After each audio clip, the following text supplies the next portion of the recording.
Leia comigo Marcos capítulo 1. Cristianismo tem o seu start a partir daqui.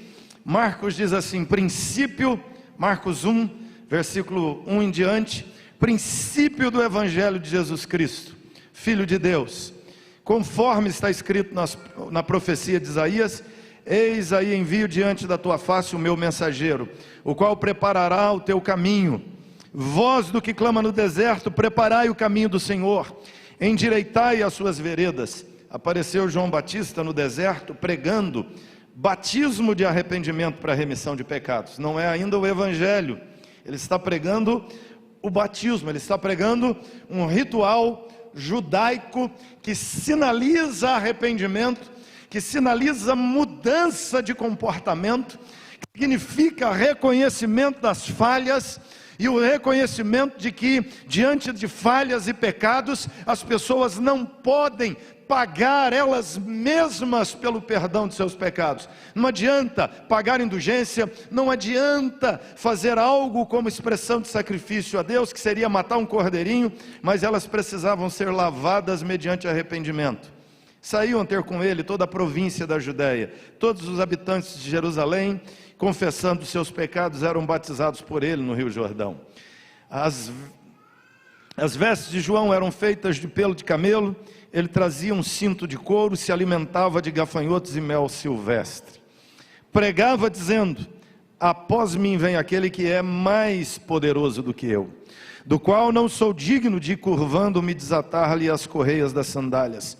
Eu vos batizo com água, ele vos batizará com o Espírito Santo. Ou seja, ele está dizendo: eu lavo, eu limpo vocês, eu purifico vocês externamente, ritualisticamente, eu purifico vocês com água, mas depois de mim vem aquele que vai limpar o interior de vocês, depois de mim vem aquele que vai limpar efetivamente vocês com o Espírito Santo. Vocês serão batizados, vocês serão lavados com o Espírito Santo. É o contraste, eu lavo com água, ele lavará com o Espírito Santo. Eu purifico com água, ele purificará com o Espírito Santo. Eu coloco vocês limpos mediante o arrependimento dos pecados com água, purificados ritualisticamente. Ele vai limpar moralmente, espiritualmente, efetivamente. Naqueles dias veio Jesus de Nazaré, da Galileia, e por João foi batizado no rio. Logo ao sair da água, viu os céus rasgarem-se, o Espírito descendo como pomba sobre ele. Então foi ouvida uma voz dos céus, dizendo: tu és meu filho amado, em ti me comprazo. E logo o Espírito o impeliu para o deserto, onde permaneceu 40 dias, sendo tentado por Satanás. Estava com feras, mas os anjos o serviam. Leia comigo o 14 e o 15, vamos juntos? Depois de João ter sido preso, foi Jesus para a Galileia, pregando o Evangelho do reino e dizendo: o tempo está cumprido e o reino de Deus está próximo. Arrependei-vos e crede no Evangelho. Arrependa-se de seus pecados, suas mentiras, arrependa-se da sua idolatria, arrependa-se da sua feitiçaria, arrependa-se dos seus erros, arrependa-se dos seus vícios, arrependa-se da promiscuidade, arrependa-se do adultério, arrependa-se da prostituição, arrependa-se da mentira, do roubo, arrependa-se da violência, arrependa-se do racismo, arrependa-se da soberba, da arrogância, da incredulidade, da frieza. Arrependa-se. E ele diz: e creia no Evangelho. Creia no Evangelho de Jesus. Marcos começa nos dizendo: princípio do Evangelho de Jesus, Filho de Deus. Aqui é o princípio, aqui é o começo. Marcos é o primeiro evangelista que escreve. Mateus escreve depois, João escreve depois, Lucas escreve depois, e pelo que vemos nas outras narrativas do Evangelho, eles até possivelmente já tinham lido o Evangelho de Marcos ao escreverem suas narrativas também. E Marcos começa de forma interessante dizendo que é o princípio do Evangelho, é como tudo começou, é o start, é o começo de todas as coisas. E a fé que temos, a fé evangélica, a fé cristã, parte daqui. Tudo que somos pela face da terra parte daqui. A referência para a qual os 2 bilhões de cristãos que existem sobre o planeta hoje deveriam sempre voltar é esta aqui, o Evangelho de Jesus Cristo nosso Senhor, de Jesus Cristo, o Filho de Deus. Não crer nesse Evangelho é não ser cristão, é não ser crente, é não ser salvo. Quando a reforma acontece, irmãos, não é a tentativa de criar, de escrever, de organizar um novo Evangelho. O que na verdade acontece é que esse Evangelho starta, ele sai, ele parte daqui, e uma igreja em Jerusalém se espalha e se converte em igrejas espalhadas por tantos outros lugares. Finalzinho do livro de Atos, cerca de 30 anos depois da ascensão de Jesus aos céus, nós temos a igreja na Europa, na Ásia e na África. Temos a igreja já espalhada em 3 continentes, e a igreja avançando, enviando seus missionários, pregando o Evangelho conforme ordem de Jesus, para todos os povos da terra. A igreja se estabelece no norte da África, Egito, se torna a igreja cópita, os cristãos egípcios, e se espalham pela África toda. Grande parte da cristandade vai para o extremo oriente, se torna a igreja oriental. A igreja chega à Europa, forma a igreja ocidental. A partir dali ela se espalha por várias outras nações. Mais tarde ela experimenta uma separação, porque há uma tensão entre a igreja do Oriente e do Ocidente. Ano 1050 ela se divide definitivamente, se torna a igreja oriental e igreja ocidental. A ocidental romana, a oriental com sede em Constantinopla, onde hoje é a Turquia. E mais tarde a igreja segue se fragmentando em outros segmentos de cristianismo, mas principalmente esse segmento ocidental do cristianismo, o catolicismo romano, o cristianismo do segmento romano, é que começa a desenvolver outros conceitos que nós podemos dizer que é um processo em que a fé acaba sendo, em muitos aspectos, deformada. A fé acaba sendo deturpada. Entra o conceito da mediação dos santos, de que para falar com Deus, você fala com alguém que já morreu e que está perto de Deus, e esse alguém fala com Deus a favor de você, e aí você recebe suas bênçãos. A igreja starta a prática da iconografia, e começa a fazer imagens dessas pessoas que fazem a mediação. Então você tem uma mediação de quem morreu diante de Deus por você, e você tem uma mediação da imagem dessa pessoa para acessar esse indivíduo, para acessar Deus. Nós temos um desenvolvimento do conceito de que a tradição, de que as crenças antigas repetidas, geração após geração, são fonte de verdade. E aí a tradição se torna referencial da verdade. E nós temos o desenvolvimento da ideia de que se o indivíduo, bispo primaz da igreja, que é o bispo de Roma, diz que algo é verdade, para aquele segmento da cristandade se torna verdade.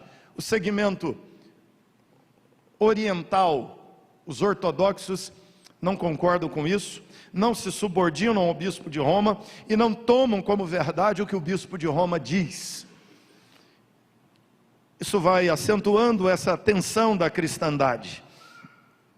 Nós temos então a mediação mais tarde do próprio clero, que é a ideia de que as pessoas não podem chegar a Deus senão por meio do clero.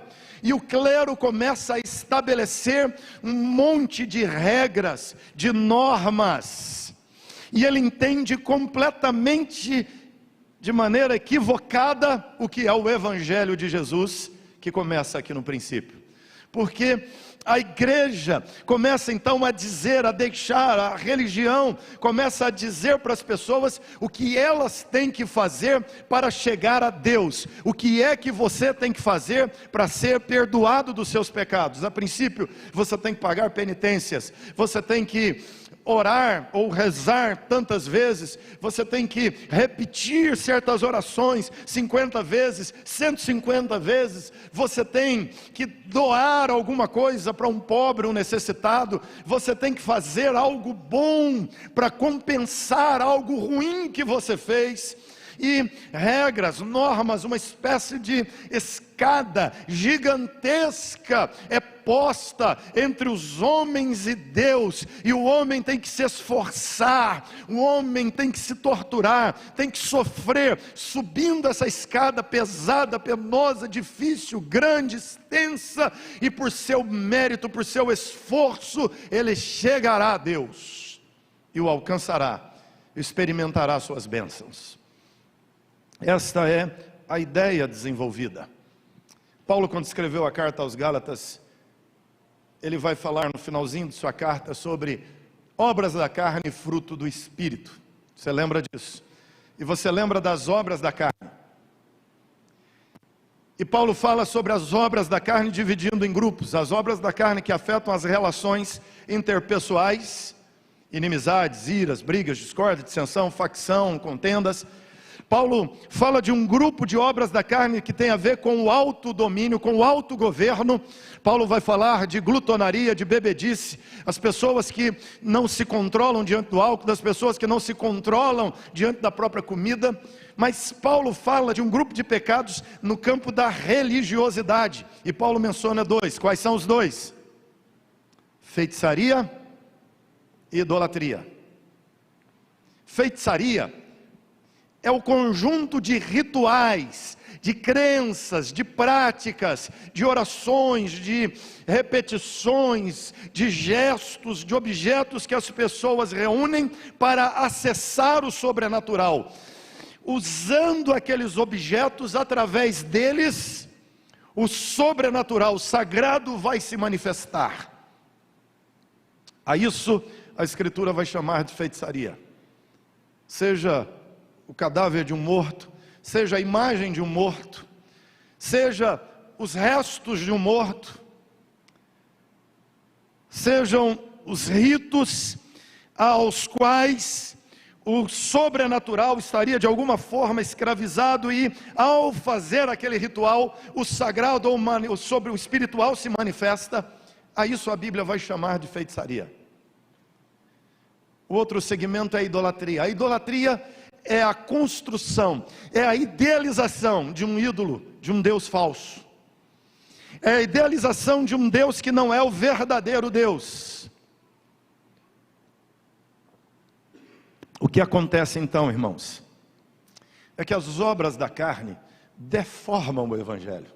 O Evangelho é isso, é o que foi entregue, é o que está aqui, o princípio do Evangelho de Jesus. Veio João Batista pregando o batismo de arrependimento, mas apontando para Jesus, e ele diz: olha, eu estou lavando vocês com água, depois de mim vem um que lavará vocês com o Espírito Santo. E aquele acerca de quem João Batista falou, chegou, ele batizou, cumpriu a lei nele, que era a ordenança da lei, batizar com água daquele formato. E assim que ele é batizado, o Espírito vem sobre ele, ele então vai ao deserto, vence Satanás no deserto, e ele chega na Galileia pregando: o reino dos céus está próximo. Próximo quer dizer chegou, próximo quer dizer está perto de vocês, o reino de Deus está aqui. Quando o texto diz próximo, não é que está perto de chegar, na verdade é o contrário. O reino de Deus, o reino dos céus está próximo, perto, chegou. Você pode entrar no reino, você pode crer no reino, você pode experimentar o reino de Deus sobre sua vida. E Jesus está dizendo: o tempo está cumprido, está aqui diante de vocês, creiam no Evangelho agora. Só que as obras da carne, com o passar dos anos, deformaram o Evangelho. Nós podemos dizer que o tempo inteiro, como Paulo disse, a carne luta contra o Espírito, a carne humana lutando contra a verdade do Espírito Santo deixada a nós, que é o Evangelho, vai deformando a sua própria crença, e vai criando crenças distorcidas, como essas que mencionei para vocês, a ponto de construir um Deus falso, a ponto de induzir a cristandade a acreditar num Deus que é diferente do Deus da Bíblia, e num Evangelho que é outro Evangelho que não o Evangelho de Jesus Cristo. Então, irmãos, nós precisamos nos lembrar de algumas coisas. Quando falamos de reforma, quando falamos de fé reformada em contraste com fé deformada, e nós temos que sempre pensar nisso: fé deformada ou fé reformada? Fala comigo. Fé deformada ou fé reformada? A reforma nada mais é do que um levante de um contraponto àquilo que estava sendo deformado na fé. Quando fala-se de fé reformada, é corrigir as deformidades trazidas pela tradição, produzidas pelo dogma papal. Por que é que a igreja vendia perdão de pecado? Porque um bendito de um papa decretou como verdade infalível essa prática, que é assim que se obtém perdão, que é pagando dinheiro para a igreja que se obtém um perdão de pecados. E isso foi uma maldição tão séria na história da igreja, que até hoje tem gente achando que é pagando que vai obter perdão de pecados. Eu já compartilhei aqui com os irmãos uns anos atrás de uma situação em que fui a uma casa orar por um menino de 10 anos de idade que estava possesso de um espírito maligno. E o menino ficando liberto, o pai me perguntou quanto era. Eu disse para ele: como assim quanto é? Ele disse: não, quanto é? Eu falei: é de graça. Jesus disse: de graça recebeste, de graça dai. O pai começou a chorar e disse: não, é que veio uma outra pessoa aqui, disse que por R$500 libertava meu filho. Esse é o evangelho deformado, gente. O evangelho reformado é o evangelho que volta ao princípio do evangelho de Jesus. O evangelho deformado, irmãos, ele distorce o conceito do evangelho verdadeiro. Nós precisamos nos lembrar, irmãos, primeiro, o evangelho não é um conjunto de instruções. O evangelho não é um conjunto de normas, um conjunto de regras. Faça isso, não faça aquilo. Você bebe, não bebe, fuma, não fuma. Você mente, não mente. O evangelho não é um conjunto de regras. O evangelho não é um conjunto de normas. O evangelho não é um conjunto de regrinhas de comportamento do que você faz, não faz, do que fala, não fala. E fazendo, você então é salvo pelo evangelho. Não fazendo, você é condenado porque não fez o que o evangelho mandava fazer. Isso não é o evangelho de Jesus. O evangelho não é um conjunto de regras, de normas. O evangelho não é um conjunto, irmãos, de conselhos. Conselhos que Deus nos dá para melhorar a nossa vida.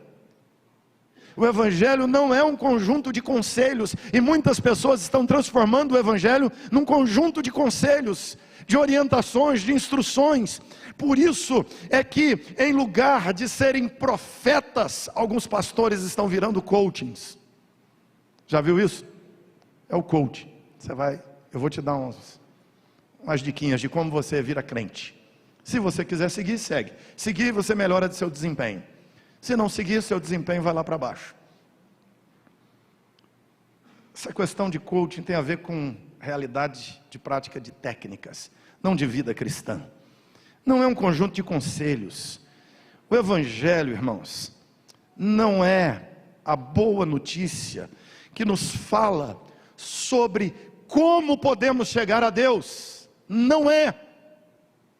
O evangelho não é a boa notícia de que tem um caminho para você, com seu esforço, seu empenho, chegar a Deus. Isso não é o evangelho. Isso não é o que Jesus veio trazer. A boa notícia Deus abriu um caminho, agora você com seu empenho, seu esforço, se levanta, entra nesse caminho e chega a Deus. Não é isso. O Evangelho, queridos, ele é, em primeiro lugar, podemos dizer, a boa notícia de que Deus veio a nós. O Evangelho, em primeiro lugar, é a boa notícia de que Deus veio a nós. Guarde isso no seu coração. O Evangelho não é a boa notícia de que você pode ir a Deus. Não é isso. O Evangelho é a boa notícia. Deus desceu do céu e veio até nós. Jesus disse: é chegado, o reino dos céus está aqui. Jesus, o Filho de Deus, se fez carne. O Deus transcendente, Emmanuel, Deus que é o outro, se tornou humano como nós. Deus é o ser de outro mundo, outra espécie de existência, eterno, espiritual, mas esse Deus que é transcendente, se fez carne e veio se revelar a nós. João diz: e vimos sua glória. O Evangelho é a boa notícia. Deus veio a nós. Segundo lugar, o Evangelho não é a boa notícia do que você pode fazer para ser salvo. O Evangelho é a boa notícia do que Deus fez para salvar você. O Evangelho é a boa notícia do que Deus fez para a tua salvação. Deus se fez carne em Cristo Jesus. Esse é o princípio do Evangelho. O Evangelho é Ele, é Jesus. O Evangelho quer dizer boa nova, boa notícia. E Jesus é a boa notícia. E a boa notícia, Jesus veio não para nos dizer assim: faz isso e você será salvo, me pague e você será salvo, seja o mais santo que você puder ser e você será salvo. Isso é legalismo, isso é religiosidade falsa, superficial. Sabe o que é o Evangelho verdadeiro? É que Ele morreu na cruz no Calvário, pagando pelos seus pecados, pagando por suas culpas. Sabe o que é o Evangelho? Ele te substituiu na tua punição de morte na cruz. A boa notícia é que o salário do pecado é a morte, mas Ele morreu na cruz em teu lugar. A boa notícia é que você não precisa morrer mais para pagar por seus pecados, é que você não precisa mais ser torturado, castigado, chicoteado, humilhado, humilhada. A boa notícia é que você não precisa se penitenciar mais, porque Ele se penitenciou por você. Essa é a boa notícia do Evangelho de Jesus. Esse é o Evangelho que chegou aqui, está nos anunciando a salvação. Às vezes é assim, irmãos. O Evangelho deformado diz assim: você tem que mudar, e se você mudar, Deus vai te salvar. O Evangelho verdadeiro diz assim: Deus te salvou, e porque Ele te salvou, Ele transformou você, e você vai mudar de vida. Consegue entender a diferença? Esse Evangelho que você tem que ser reto, santo, fazer tudo certinho, e no final, alguns ainda dizem assim: e depois que eu morrer, se Deus vê que eu mereço, Ele me salva. Então tchau, você foi para o inferno. Porque você não merece. Porque eu não mereço. Mas a melhor de todas as notícias ecoou na história. Ele morreu por aqueles que mereciam morrer. Ele não merecia morrer porque era santo. Morreu pelos que mereciam morrer porque não eram santos. E o amor dele, a vida dele, nos compra, nos redime de nossos pecados. A religiosidade às vezes pode dizer: venha para a igreja, porque se você vier para a igreja e se comportar direito, você será salvo. O Evangelho diz assim: você será salvo, e porque foi salvo, virá para a igreja, para servir a Deus, para ter comunhão com os outros salvos, para se relacionar com os outros salvos, o que não é fácil, porque os salvos estão no processo de santificação, ainda não foram decretados como santos, mas estão sendo feitos santos dia a dia por Deus. E aí não vai ser fácil o convívio. Vai ser fácil? Não vai. Mas Deus vai transformar os outros crentes, mas principalmente você, para facilitar o negócio, não é? E vai melhorando a vida da igreja. Esse é o Evangelho de Jesus, irmãos. O texto nos diz, o Evangelho. O tempo está cumprido. Creia no Evangelho. Quando falamos de fé reformada, o que quer dizer? Crer no Evangelho. Livre-se da fé deformada. A fé deformada vai colocar culpa no seu coração. A fé deformada vai te adoecer. A fé deformada poderá lançar, e como tem feito, tem lançado muitos no manicômio. A fé deformada tem lançado muitas pessoas no engano, no erro, na escravidão religiosa. Mas o Evangelho verdadeiro veio para te libertar da culpa, dos pesos, da escravidão do pecado, dos vícios, das crenças erradas. A verdade, o Evangelho verdadeiro veio para te ligar a Deus, e ligado a Deus, você tem paz com Ele, e você vive leve e tranquilo. E essa fé tem o poder de transformar a realidade à nossa volta. Essa fé vivida, essa fé aplicada, pode mudar realidades da tua casa. Essa fé aplicada pode melhorar realidades da nossa nação. O que requer de você é que você creia no Evangelho de Jesus. Você crê nele? Não o Evangelho deformado, o Evangelho verdadeiro do começo. Esse Evangelho de Cristo Jesus, acerca do qual Jesus disse, arrependei-vos e crede no Evangelho, que é Ele mesmo, Jesus Cristo. Jesus está dizendo, creia em mim, creia no que eu fiz por você, creia que o Evangelho é isso, a boa notícia de que Deus veio a nós, e do que Deus fez para nos perdoar e nos salvar de nossos pecados, e nos levar na reconciliação com Deus. É sobre Ele, Cristo Jesus, nosso Senhor. Deus te abençoe, e que você seja crente no Evangelho de Jesus.